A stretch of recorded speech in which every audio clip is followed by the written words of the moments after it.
Chapter 24. Wednesday late morning. As Doreen worked around the house, her thoughts returned to Crystal. Doreen really didn't know a lot about the little girl. The internet didn't offer anything except bits and pieces of news flashes about her kidnapping case, about all the searchers out looking for her, the hunt going on, and how the police vowed they'd not rest until they found her. No mention of Mac was found anywhere in there, but then he was probably like everyone else, 10 years younger back then. She pulled out her phone and sent Clara a message, asking if Crystal's room was still the same as when she'd left. Instead of texting, Clara phoned her. When Doreen answered, Clara said, "I haven't touched her room, and as far as I know, my husband hasn't touched her bedroom in his house either." "Why? Why does it matter?" "It doesn't," Doreen said. "I would just like to know a lot more about Crystal, and that's one way to do so." "When I'm off work, which is in about an hour," Clara said abruptly, "I can meet you at my house. And I'll show you." "Okay," Doreen said. "I'll come up with the animals. I'll leave here in a bit and meet you at home."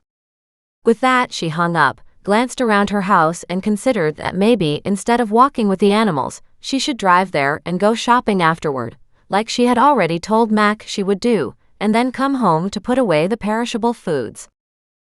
Not certain about when to go to the store yet, she realized she also hadn't gone to the bank.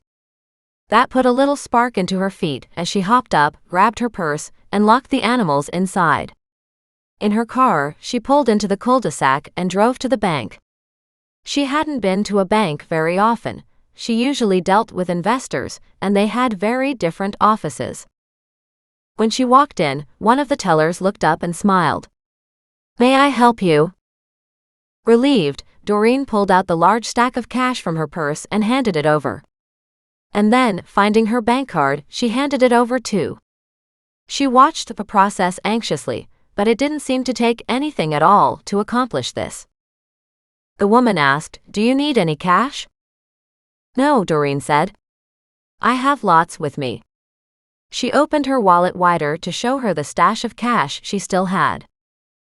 The bank teller looked at the money and frowned. "Do you want to put some of that in the bank?" Doreen hesitated. "If you want to keep it, that's fine too," the teller said. "But don't leave that kind of money in your wallet, just in case you lose it. And don't let other people see that cash in your wallet, either." On that note, realizing she had $1,000 in her wallet, Doreen pulled out the $500 from the sale of the 2 chairs and asked, "Can you deposit this too, please?" The teller did so and gave her a receipt, showing how much money she now had in her account. Then Doreen, remembering her unpaid bills, pulled them from her purse and asked if the teller would transfer the funds to pay these. She smiled sweetly and said, "I'll set these up online and take care of that right now. It'll only take a minute or two.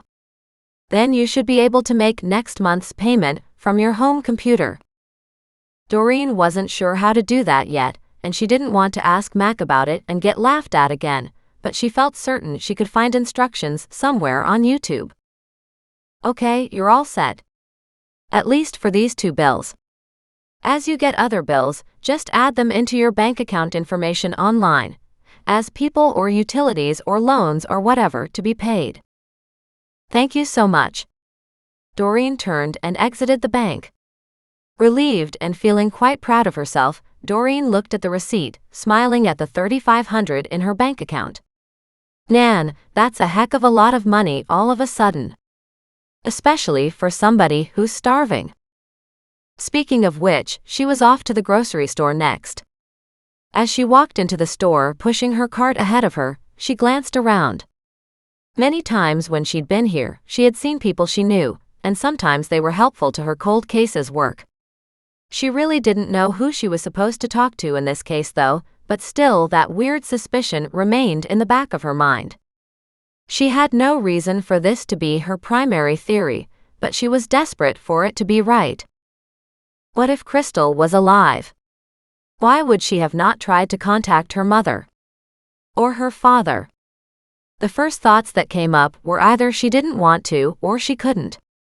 And then Doreen thought about all the different things the little girl may have gone through in the years since she had been removed from her bedroom, and how hard it would be to call the people who were supposed to look after her, but didn't. Was there anything inside that little girl that wanted to call her family? Doreen just couldn't seem to figure this mess out. She picked up the basics for sandwiches, cheese and crackers, more cat food. Goliath the monster was going through more food than the rest of them. She got some doggy treats, knowing Mugs would absolutely love a little bit more money flowing into their household. She found a few canned goods like tuna, and added coffee to her cart. Thankfully that was on sale, and she bought 3 packages, feeling incredibly abundant as she did so, knowing she was perfectly capable of paying for this. Coffee was something she never wanted to end up short on. As she stood in front of the meat section, she worried about what to get. She didn't know how long things took to cook, so she didn't know if some things weren't possible for Friday night dinner, when it came to a big piece of meat, like a roast or a whole chicken. There were ribs, but she kind of thought they had to be dealt with differently. She didn't have a barbecue, wouldn't that have been nice? But that wasn't in her budget. She wandered along until she came to some pork chops and thought she would enjoy them again, plus they should be fairly easy to cook. She grabbed a pack and found some preformed and marinated burgers, if you read the packaging. They were also on sale. They looked to be a hell of a deal, so she put those in her buggy too. Surely Mac could show her how to cook them. She wandered along, grabbing eggs and more veggies. Mentally calculating how much she'd spent, she was still under the $100 she had budgeted for groceries. After bagging the groceries and putting them back in the basket, she was feeling positively spry. As she walked outside, Steve walked in. He frowned at her and slipped past. She glared at him. "Was that you in my backyard the other night?" she cried out. Several people stopped to look as she raised her voice. Steve glanced around. "You know nothing. You're just a lonely old busybody," he snapped. "You don't know anything." And he disappeared.